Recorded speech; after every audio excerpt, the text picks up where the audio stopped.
Bienvenidos alumnos a la clase del día de hoy. Hoy día revisaremos algunos principios biomecánicos que debemos tener presente al momento de realizar las exodoncias. Exodoncia es sinónimo de extracción, así que de ahora en adelante vamos a utilizar ese término como sinónimo de extracción, por si no lo conocían.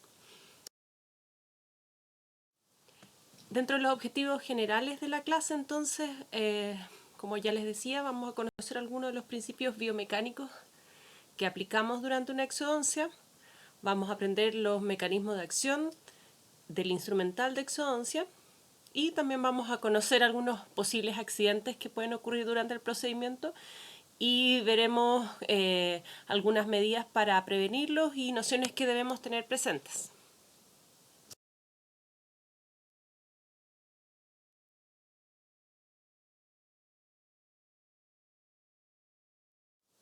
Entonces, la definición de exodoncia es la extracción de un diente o parte de él, puede ser un resto de raíz, logrando la abulsión de este resto dentario o la pieza dentaria desde el lecho óseo que lo alberga, es decir, el alvéolo, mediante ciertas técnicas e instrumental específico para estos fines. Con la ayuda de estos instrumentos, entonces, el instrumental de exodoncia, realizaremos finalmente un acto mecánico que consiste en la aplicación de palancas simples, lo que permite, estas palancas, amplificar la fuerza ejercida. Es decir, no estamos realizando la extracción del diente con fuerza bruta, sino que estamos realizando una técnica, la cual es concienzuda, que se hace con un instrumental específico y que está pensado y diseñado para que nosotros apliquemos la menor cantidad de fuerza bruta para lograr nuestro cometido, que sería la extracción de la pieza.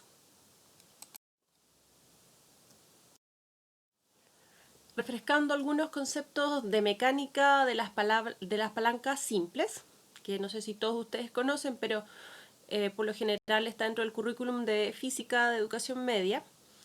Sabemos entonces que una palanca ya es una máquina simple.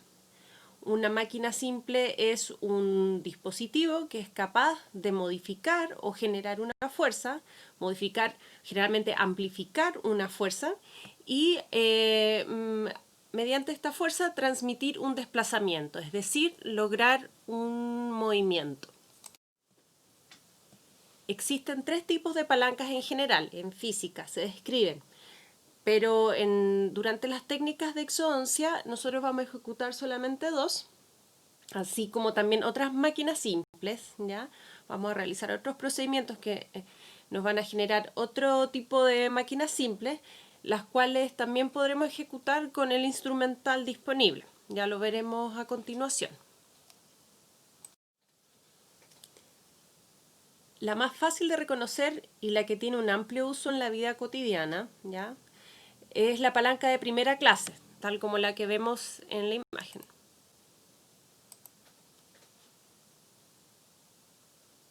Es aquella en el cual el fulcrum, quiere decir el punto de apoyo, sobre el cual pivota la palanca, es decir, va a haber un punto sobre el cual nos apoyamos y va a haber una fuerza, ¿ya?, que se va a aplicar y que va a generar un arco de rotación.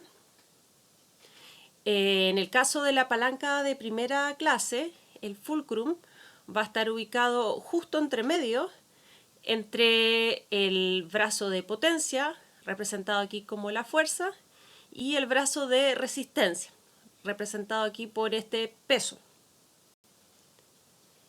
El brazo de potencia, entonces, ya la fuerza, corresponde al brazo del operador, a la fuerza que ejerce el operador. El fulcrum, que recordemos va a ser el punto sobre el cual la palanca rota, y el brazo de resistencia va a corresponder al elemento que, como su nombre lo dice, se va a resistir al movimiento y sobre el cual estamos aplicando la fuerza, ¿ya? Es decir, nosotros queremos movilizar este peso de acá, vamos a aplicar una fuerza en este otro eje y nos vamos a apoyar, o sea, el punto de rotación va a ser el fulcrum. Un ejemplo clásico de este tipo de palancas es el balancín.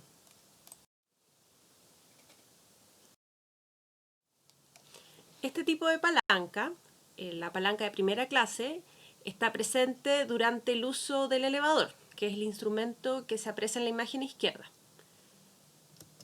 Como podemos apreciar en esta otra imagen, la imagen derecha, cuando nos apoyamos o cuando utilizamos este instrumento, vamos a poder identificar claramente los componentes de esta palanca, ¿ya? Como el hueso alveolar, que va a ser el fulcrum, el brazo del operador o el mango del elevador, ¿ya? Que va a ser el brazo de potencia, y la raíz del diente, que va a estar dentro del hueso alveolar, va a corresponder al brazo de resistencia, es decir, va a ser la masa que se va a resistir al movimiento generado por la palanca.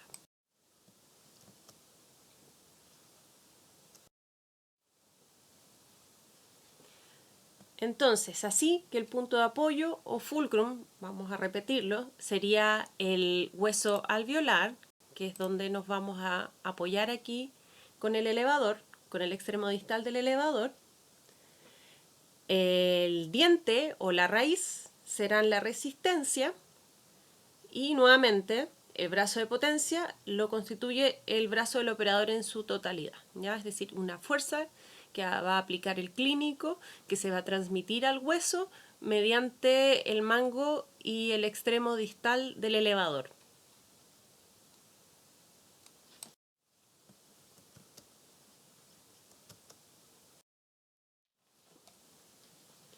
En una palanca de segunda clase, como la que tenemos en la imagen, tenemos la diferencia que el fulcrum se encuentra en uno de los extremos, ¿ya? Tal como lo apreciamos en la imagen. Es decir, el punto de apoyo va a estar en uno de los extremos y la resistencia, ¿ya? Que es el peso o la masa que queremos movilizar, va a estar entre el fulcrum y el brazo de potencia, ¿ya? Tal como vemos en el diagrama. Un ejemplo clásico de esto sería la carretilla. Esta palanca, la de segunda clase, es el mecanismo de acción del forceps, como el que vemos en la imagen, y vamos a poder identificar sus distintos componentes de la siguiente forma. El fulcrum será el tercio coronal de la raíz, tal como lo señala ahí la imagen, y va a ser el punto de rotación, ¿ya? La resistencia es la corona o el punto de prensión del diente, ¿ya? Es decir, es la masa que nosotros vamos a querer movilizar, generando la fuerza, intentando su desplazamiento. Y la potencia será el brazo del operador, nuevamente a través del mango del forceps, o sea, a través del instrumento.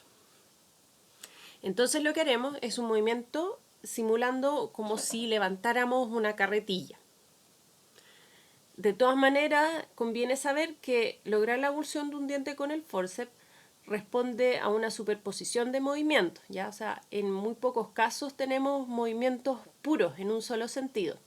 Entonces lo que hacemos, aplicamos fuerzas en diferentes sentidos, alternando los movimientos y evaluando en todo momento los ejes favorables hacia los cuales se está desplazando el diente. De esa forma nosotros logramos la abulsión de la pieza dentaria.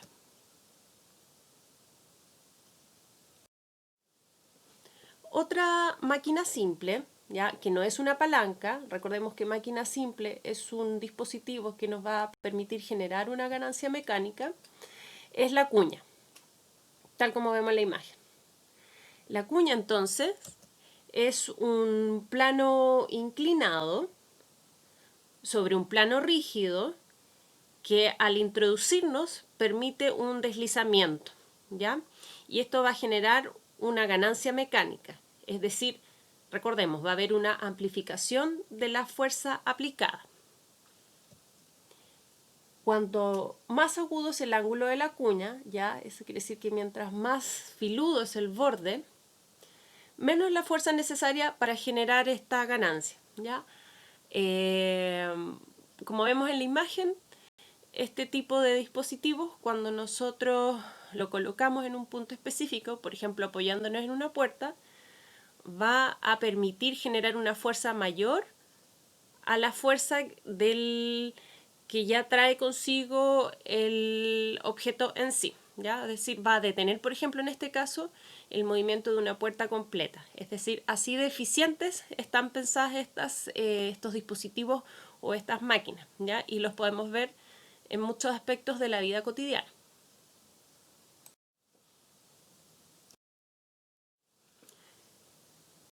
El efecto cuña lo vamos a lograr nuevamente con un elevador. Vimos en el caso anterior que se estaba utilizando como una palanca, en ese caso una palanca de primera clase, pero también vemos que puede tener este otro uso que sería el efecto cuña. Entonces, la forma de apoyarnos sobre el hueso alveolar, recordemos que la resistencia, el fulcrum sobre el cual vamos a rotar va a ser siempre el hueso alveolar, jamás va a ser la pieza vecina. Será levemente distinta a la palanca. Lo principal, entonces, para lograr este efecto, es lograr ingresar la punta del instrumento en el pequeño espacio presente entre el hueso y la raíz del diente. Es decir, el espacio, debemos pensar nosotros histológicamente, el espacio periodontal, ¿ya? Ahí es donde vamos a aplicar nuestra fuerza. Se va a amplificar esta fuerza mediante el uso de las herramientas y lo que lograremos será la ruptura de las fibras del ligamento periodontal, lo que permitirá eventualmente que luxemos y avulsionemos el diente. Entonces, haremos una fuerza controlada, dirigida hacia apical, ¿ya? Es decir, en este sentido, a lo largo del eje longitudinal del diente, y lo importante principalmente para lograr este efecto es el filo de la punta del elevador, ¿ya?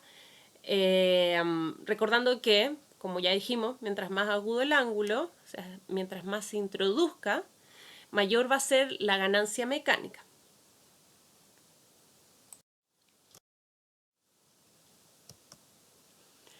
Es importante entonces que sepamos que la ganancia mecánica y el éxito de esta técnica va en un buen conocimiento y en un uso de las palancas, en un uso correcto de las palancas, y no necesariamente va a ir en la magnitud de la fuerza aplicada por el operador. Es decir, si es que no logramos extraer un diente por ese motivo, por lo general esto no lo vamos a lograr aumentando la fuerza ejercida por nuestro brazo. Lo más probable es que no estemos ocupando adecuadamente la instrumental, ya que como decíamos antes, estos están especialmente diseñados para lograr este cometido. Por el contrario, si la fuerza aplicada es excesiva, podremos ocasionar accidentes y generaremos una iatrogenia en los tejidos del paciente, ¿ya? Por eso es importante que aprendamos a utilizar bien los instrumentos, porque obviamente en todo momento existe el riesgo de lesionar a la persona, ¿ya? Un dato útil para que recuerden cuando se estén afrontando sus primeras exoncias, que por lo general va a traer consigo muchos nervios e inseguridades, un dato muy útil es que deben apicalizar con el forceps lo más posible, ¿ya? Cuando ustedes creen que no está lo suficientemente apicalizado, créanme que siempre se puede un poco más, y esto con el forceps lo vamos a lograr generando una fuerza hacia apical, es decir, vamos a generar en primera instancia una fuerza que va a ser intrusiva, ¿ya? Al generar esta fuerza intrusiva, estaremos generando un efecto, recuerden, un efecto cuña, y además del efecto cuña, estaremos aumentando el brazo de potencia, ¿ya? Porque estaremos acortando la distancia del brazo de resistencia. Esto lo vamos a lograr, ¿ya? Porque tanto el forceps como el elevador actúan como palancas y como cuña. Entonces nosotros debemos aprovechar estas dos cualidades del instrumental. Otra máquina simple que utilizamos en exodoncia es la rueda. La rueda es un instrumento que permite el movimiento o desplazamiento de grandes cantidades de masa, ¿ya? tal como el logrado por los elevadores Vinther, como los que vemos en la imagen, y los elevadores curvos, ¿ya?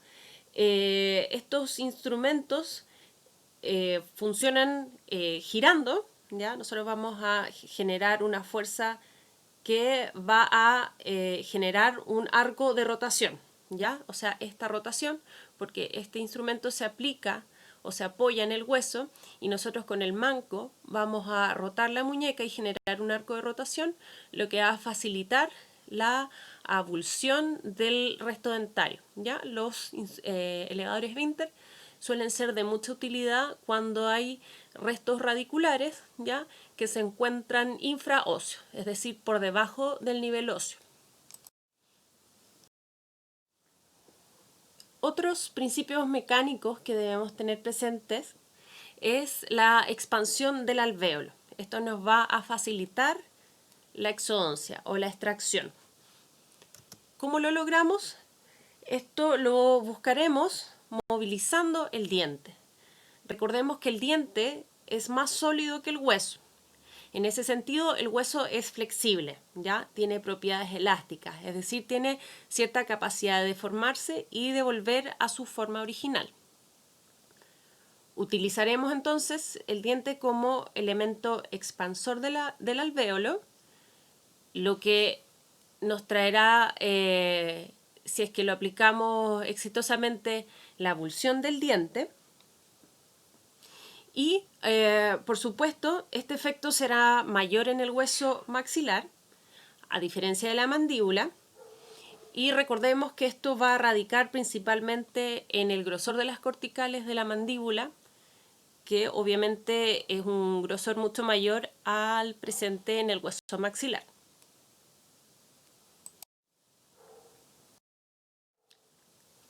Los problemas entonces comienzan cuando la fuerza aplicada por el operador, ¿ya? Por el clínico, es desmedida, es excesiva o se aplica de forma descontrolada.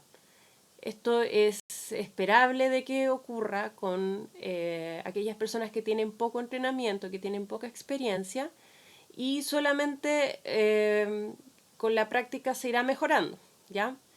Entonces, van a ocurrir una serie de potenciales accidentes y van a ser muy variados, dependiendo de hacia qué zona estamos proyectando la fuerza. Es decir, podemos tener, por ejemplo, desgarro de tejidos blandos, como la encía, como el paladar, la mucosa del paladar, si es que nosotros apoyamos el elevador y no tenemos un buen agarre y no tenemos un buen control del instrumento, la fuerza que ejerzamos eventualmente podría desgarrar, por ejemplo, el paladar, ¿ya? Es decir, como que se escapa el instrumento y te genera este accidente. Podemos tener la fractura de la corona o de la raíz del diente, lo cual va a ser desfavorable, ya que nos va a dificultar aún más la exodoncia. Puede haber fractura de ápices, ¿ya? Estos, evidentemente, dependiendo del tamaño y de la ubicación y de la visibilidad, van a ser eventualmente muy difíciles de recuperar. Puede haber también proyección de restos radiculares hacia el seno maxilar, es decir, vamos a aplicar una fuerza y como resultado, como un accidente, vamos a tener la proyección del resto radicular hacia el interior del seno maxilar. Podemos también tener desgarro o proyección de restos dentarios hacia el piso de boca. Podemos tener, en casos bastante extremos, pero no imposible, fractura de ángulo y cuerpo mandibular. Particularmente cierto esto en pacientes con osteopenia, con pérdida de masa ósea o de mucha edad. Podemos también tener fractura en bloque del reborde alveolar o del hueso alveolar, es decir, la fuerza que estamos aplicando sobre el diente finalmente fue recibida por el reborde, lo que determinó que se fracturara el reborde y no se abulsionara la pieza. Y por supuesto también existe la posibilidad de dañar dientes vecinos. Podemos correr el riesgo de luxarlos, fracturarlos o incluso abulsionarlos en forma equivocada. Eso vendría a ser un accidente bastante grave. Podemos también tener, por ejemplo, aquí fractura de la tuberosidad del maxilar, luxación del cóndilo mandibular, Esto puede ser por ejemplo, una fuerza excesiva, ya que normalmente se va a aplicar sobre la mandíbula y lo que va a determinar una carga excesiva o un estrés excesivo sobre los elementos ligamentarios de la articulación temporomandibular.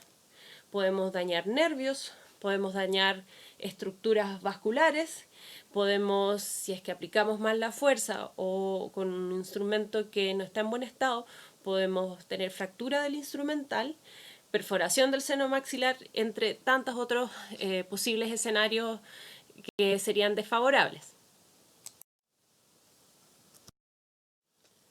Bueno, también es importante y debemos tener presente algunos componentes o características intrínsecas, anatómicas, propias de los dientes, que debemos tener en mente ya que eventualmente podrían presentar una dificultad adicional. Por ejemplo, respecto a las raíces de los dientes, podemos tener el caso de raíces supernumerarias, es decir, un número anormal de raíces. Esto es común en el caso de los terceros molares, ¿ya? Cuya morfología es muy variada. Pueden haber fuertes curvaturas o dislaceraciones, ¿ya? O dientes con raíces muy divergentes, como las que vemos en esta foto. El hecho de tener raíces muy divergentes o muy abiertas, lo que va a hacer va a aumentar el anclaje del diente hacia el hueso, es decir, va a haber una mayor resistencia a ser avulsionado.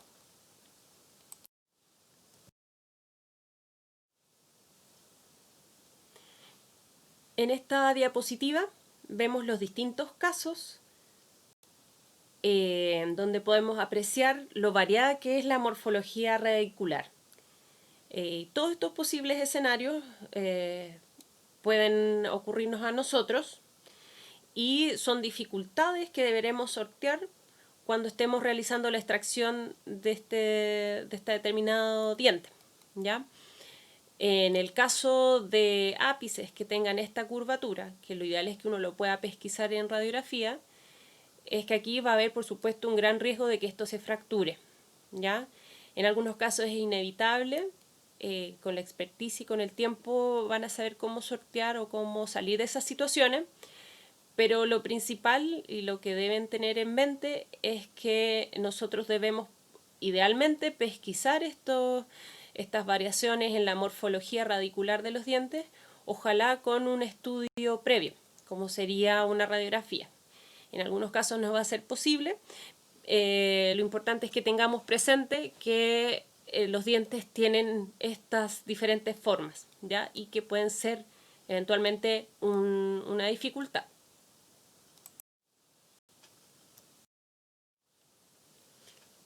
En esta diapositiva, entonces, vemos los distintos casos de fractura, ¿ya? Puede haber, por ejemplo, una fractura coronaria o coronoradicular, ¿ya? Es decir, va a afectar tanto corona como la raíz.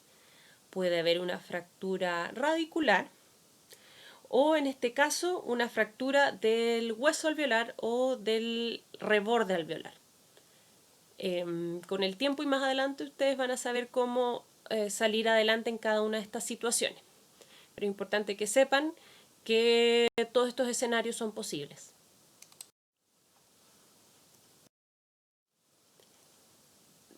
Debemos tener particular cuidado, en este caso, con las denominadas piezas o dientes antrales. Estos son dientes o restos de dientes cuyas raíces se encuentran en una relación muy íntima con el piso del seno maxilar, ¿ya? Como vemos en la imagen. Frecuentemente, esta pared, el piso del seno maxilar, lo constituye una delgada cortical, que es muy frágil y que, por supuesto, podemos lesionar si es que aplicamos fuerzas excesivas o ejecutamos maniobras peligrosas, tales como ir al rescate de restos de ápices, por ejemplo, con un elevador, ¿ya? En esa situación, en ese escenario, debemos tener mucho cuidado hacia dónde estamos proyectando la fuerza, porque la resistencia que va a tener esta pared, esta lámina ósea, es mínima, ¿ya? Es muy fácil de que lo lesionemos. Esta relación antral veremos que irá aumentando con la edad, ya que se va a producir una reabsorción del hueso y además una neumatización del seno, es decir, que será una cavidad que será expandiendo con el tiempo. Por lo general, los dientes que tienen una relación antral son ambos premolares, ya puede ser primero o a partir del segundo premolar. El primer, de todas maneras, molar, el segundo molar e incluso el tercer molar, dependiendo esto de la morfología propia de la persona. Entonces esto va a ser una dificultad o un caso especial, una consideración especial que debemos tener cuando vayamos a extraer estos dientes y sobre todo si es una persona muy mayor, que nos sirve para adelantarnos o avisorar este tipo de situaciones, el estudio preliminar con radiografías convencionales, ¿ya? Periapicales o incluso una panorámica.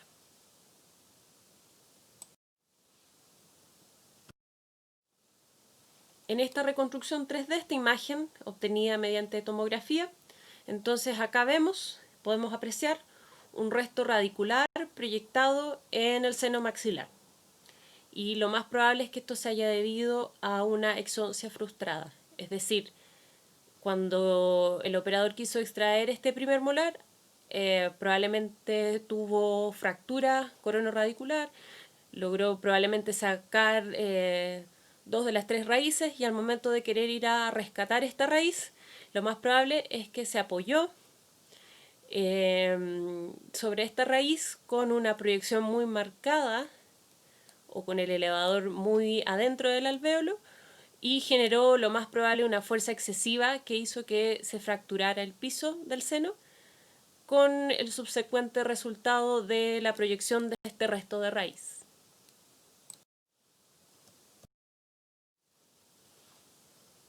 Entonces, en el caso anterior, en el que vimos que hubo una proyección de un resto radicular hacia el seno maxilar, podemos tener los siguientes escenarios. Podemos haber generado una herida bucosinusal, es decir, lo más probable es que hayamos, como ya mencionamos, lo más probable es que hayamos dañado la lámina ósea sin ruptura de la mucosa respiratoria, que recubre internamente las paredes del seno maxilar, ¿ya? Es decir, lesionamos el hueso, la cortical, pero se mantuvo indemne la mucosa, lo que se conoce como una herida bucosinusal, o si es que el daño fue mayor, podremos tener francamente lo que conocemos como una comunicación bucosinusal, ¿ya? Que es una comunicación real entre la cavidad oral y el seno maxilar, ¿ya? Es decir, hubo ruptura de la lámina ósea, ruptura de la mucosa, y si esta comunicación no se pesquisa y no se trata precozmente, podrá derivar en lo que se conoce como fístula oroantral, ¿ya? O bucosinusal, como coloqué ahí en la diapositiva, lo que consiste en un intento de reparación frustrada de la herida, ¿ya? Por segunda intención. ¿Y qué va a pasar? Va a persistir la comunicación entre ambas cavidades, lo que por supuesto es un problema a largo plazo y puede tener complicaciones tales como una sinusitis crónica, y esto se va a deber, va a haber una infección de los senos maxilares producto de la colonización por parte de microorganismos de la cavidad oral que viajaron o ingresaron al seno maxilar. Y es una complicación bastante molesta. Obviamente requiere del manejo por parte de un cirujano maxilofacial. Importante que sepan que cuando ocurren este tipo de accidentes, lo principal es no corroborar, no confirmarlo. Antiguamente se decía que, por ejemplo, si al paciente se le dice que haga valsalva, es decir, que tape su nariz y haga fuerza, ¿ya? Normalmente veríamos cómo aparecen burbujas desde el interior del alvéolo y esto sería como confirmatorio de comunicación con el seno maxilar, ¿ya? Porque habría salida de aire a través del alvéolo. Esto no se hace, ya en la actualidad no se recomienda. Lo que normalmente se recomienda es un buen aseo del alvéolo, ojalá sutura, cerrar la herida lo más posible, dejar al paciente con antibioterapia y eventualmente, si es que no vemos que progresa favorablemente la reparación de la herida, eventualmente tendríamos que derivarlo a un cirujano maxilofacial porque hay una serie de técnicas que utilizan los cirujanos para cerrar estas heridas, pero por lo general eso implica el levantamiento y el desplazamiento de un colgajo, cuyo sitio donante sería alguna región del paladar y que se toma y se utiliza para cubrir esta herida. Otra precaución que debemos tener, y que ya mencionamos antes, es la contención de la mandíbula durante la aplicación de la fuerza sobre el hueso, ¿ya? Es decir, cuando estemos haciendo una exodoncia de un diente inferior, debemos tener cuidado con la fuerza que aplicamos, ya que vamos a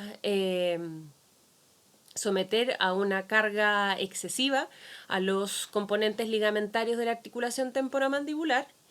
Y lo que hacemos es con la mano desocupada o le pedimos a un ayudante que sujete la mandíbula, es decir, que contenga la mandíbula, impidiendo que se desplace completamente en sentido de la fuerza aplicada. Y lo que queremos evitar es que exista una distensión de los ligamentos de la cápsula articular y por lo general suele ocurrir que la fuerza aplicada es más en la ATM contralateral, ¿ya? Entonces, en todo momento, cuando estemos aplicando una fuerza sobre un diente mandibular, necesitamos apoyar o contener la mandíbula.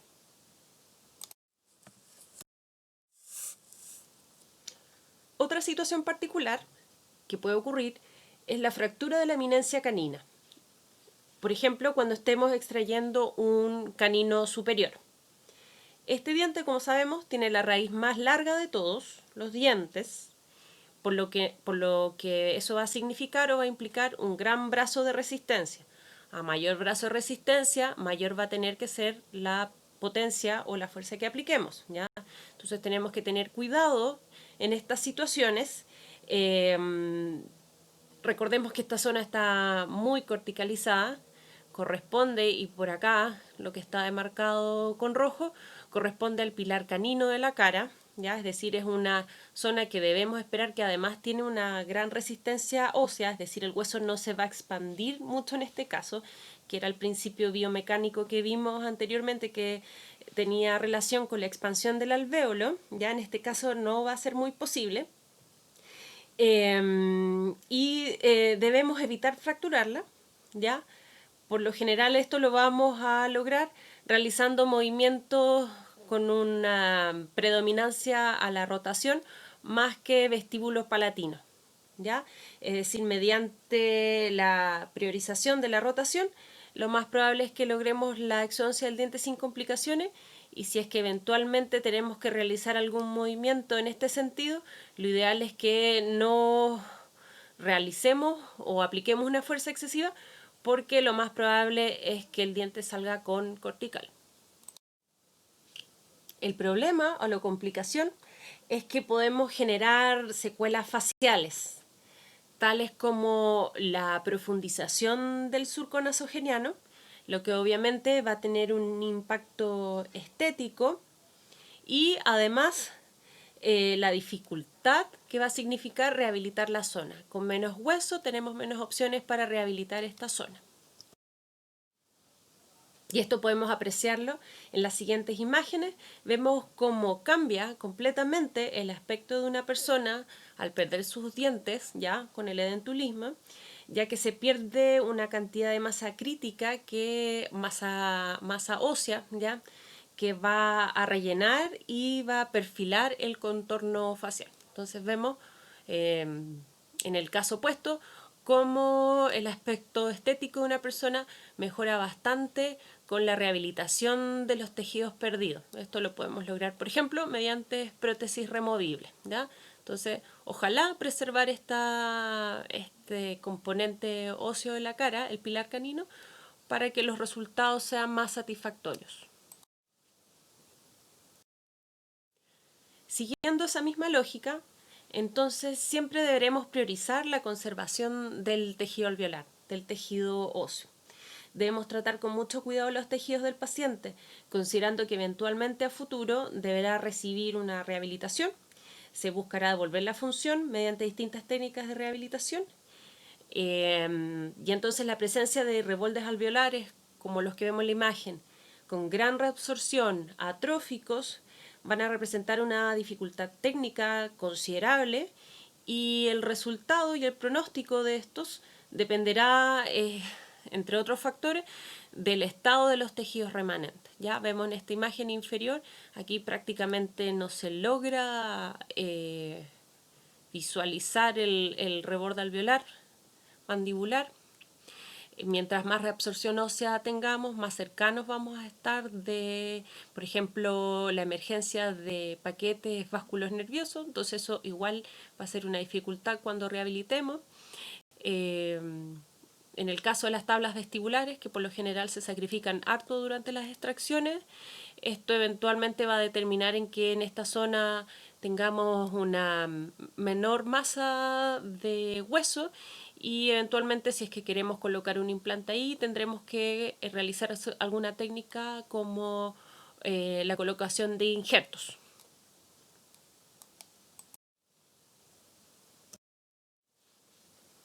Otro cuidado que debemos tener es evitar lesionar estructuras nerviosas.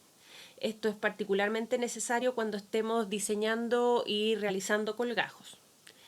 Un colgajo, entonces, para quienes no lo saben, es una incisión que realiza el clínico con un bisturí en la encía. Y esta incisión va a permitir mejorar el campo visual y mejorar el campo de acción en el caso en que estemos ante una exodoncia compleja, es decir, cuando existe un remanente dentario por debajo del nivel óseo y no hay buena visibilidad, nos veremos obligados a realizar una incisión, un colgajo en la encía. Y especial cuidado debemos tener, sobre todo cuando hagamos incisiones verticales, ¿ya? En vestibular, en esta zona, en el sector de los premolares, particularmente por la cercanía del nervio mentoniano. Si esto lo pasamos o lo cortamos con un bisturí, vamos a tener pérdida de sensibilidad de esta zona.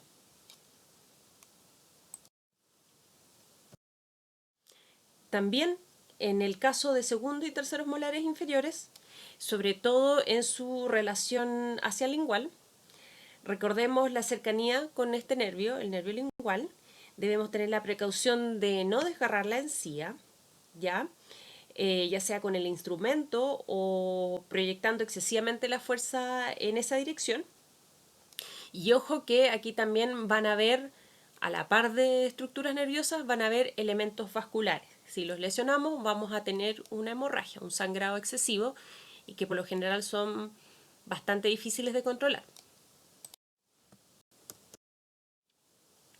En esta radiografía, en este caso, nos enfrentamos a una persona que presenta una atrofia severa del hueso mandibular, tal como lo podemos ver aquí en el borde inferior, producto probablemente de una pérdida prematura de múltiples dientes, y probablemente se trate de una persona de edad avanzada.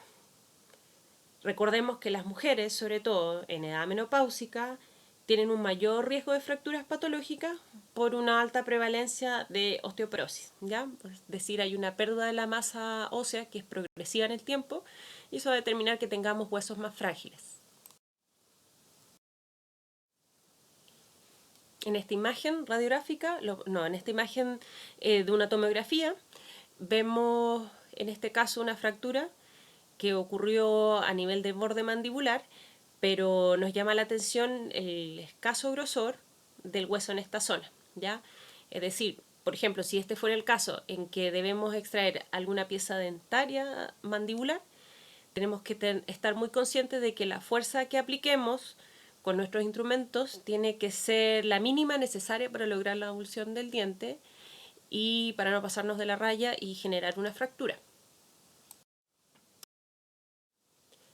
Y finalmente, bueno, en este último caso, en el caso de las piezas superiores, de los dientes superiores, debemos tener presente que va a existir el riesgo de fracturar la tuberosidad del hueso maxilar. Por ejemplo, cuando intentemos realizar o extraer un tercer molar superior o incluso un segundo, debemos evitar generar fuerzas excesivas siempre, ¿ya? Pero particularmente en esa zona debemos recordar que existe una relación íntima de los dientes a este nivel con la tuberosidad del maxilar y además vamos a encontrarnos en la cercanía de estructuras vasculares, ¿ya? Si lesionamos esta zona puede haber sangrado y pueden haber complicaciones como desgarro de tejido y eventualmente se vería el diente avulsionado con un fragmento de la tuberosidad adherido a él o un trozo de tabla puede ser. Y por lo general, para tratar estos casos lo que debemos hacer es asegurarnos primero de eliminar todos los fragmentos óseos que no están viables, es decir, que están sueltos, y vamos a preservar aquellos que se encuentren adheridos al periósteo. Si tenemos un trocito de hueso que todavía tiene una unión al periósteo, a la mucosa que lo recubre, eso nos va a asegurar un aporte nutricio que nos va a favorecer que el hueso consolide y repare. Esto lo vamos a lograr entonces reposicionando los fragmentos óseos, suturando los tejidos blandos, que lo más probable es que se desgarraron. Vamos a colocar una sutura y la sutura va a permitir que coaptemos los bordes de la herida y eso va primero que todo facilitar la hemostasia y eventualmente va a permitir, la reparación del hueso en esa zona, ¿ya?